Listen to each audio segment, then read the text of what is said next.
क्या मोदी जी का assassination plan था या सिर्फ एक स्पेकुलेशन था? चलिए सीरीज ऑफ इवेंट से ये चीज समझते हैं कि इसकी सच्चाई क्या है।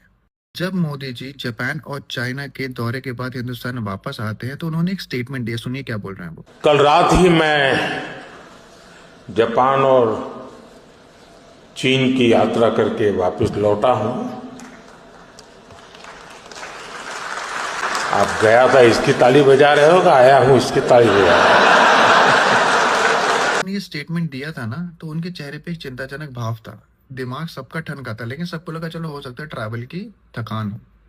लेकिन वो ट्रैवल की थकान नहीं थी, उसका सच अब परत दर परत खुल रहा है।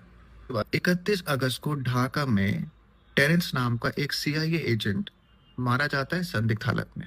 1 सितंबर को मोदी जी और पुतिन साथ में ट्रैवल करते हैं पुतिन की कार में, जो बहुत ही अनलाइकली होता है ऐसे इवेंट्स में, क्योंकि इन लोग का अपना सिक्योरिटी कॉन्वॉय ऑलरेडी होता है, सारी चीजें पहले से प्री डिसाइडेड होती है। और कहा जा रहा है ड्यूरिंग एससीओ समिट ही असैसिनेशन प्लान किया जा रहा था, जिससे चाइना की बदनामी हो, रशिया की बदनामी हो और हिंदुस्तान में एनार्की फैले।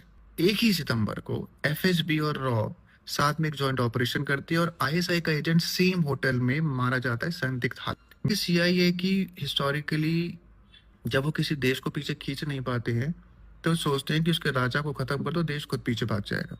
पुतिन और शी जिनपिंग का असैसिनेशन ऑलरेडी प्लान हो चुका है। This is official, I am not making stories.